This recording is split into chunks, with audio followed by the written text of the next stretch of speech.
Share பண்ணேன். Maximum பார்த்தீங்கன்னா என்னோட செல்ஃபிஸ் அதிகமாக வைப்பேன். மேக்ஸிமம் மோட் அப்படின்னு சொல்லிட்டு நிறைய விஷயம் என்ன பண்ணணும்னு நினைக்கிறப்போ அதை நான் கொடுப்பேன். மேக்ஸிமம் ஒரு வீக்கில் எடுத்துக்கிட்டிங்கன்னா ஒரு 4 செல்ஃபி ஃபோட்டோவாவது அதில் கம்பல்சரி வந்துடும்.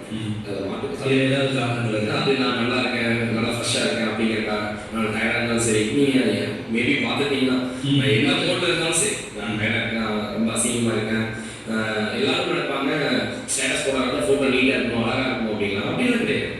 நம்ம ஃபோட்டோ நம்ம போடுறோம், நம்ம எப்படி இருந்தாங்க சில நேரம் நான் லாரியில் பட்டு போனாலும் ஃபோட்டோ எடுத்து போட்டிருக்கேன். ஒரு கிட்டத்தட்ட ஒரு கொரோனா பீரியடில் ஒரு 1000 ஸ்கொயர் ஃபீட் மேட் நானே ஆள் இல்லை, லேபர் இல்லை. ஏன்னா கொரோனா பீரியடில் லேபர் அந்த ஃபோட்டோலாம் இன்னும் நான் பார்த்தா என்னன்னாலே ரொம்ப பாசிட்டிவாக இருக்கும். பட் அந்த ஃபோட்டோ பார்த்தா எல்லாம் ஈவன் மாலியுமே கேட்டாங்க, ஏன் எவ்வளோ அசிங்கமாக இருக்கும், எல்லாம் போய் போட்டுருக்கீங்க அப்படின்னு. எப்பவுமே வந்து நடந்து காட்டுறது ஒரு சைடு இருந்தாலும் நான் அதை ப்ரொமோட் பண்ணுறதுக்காக காட்டுது.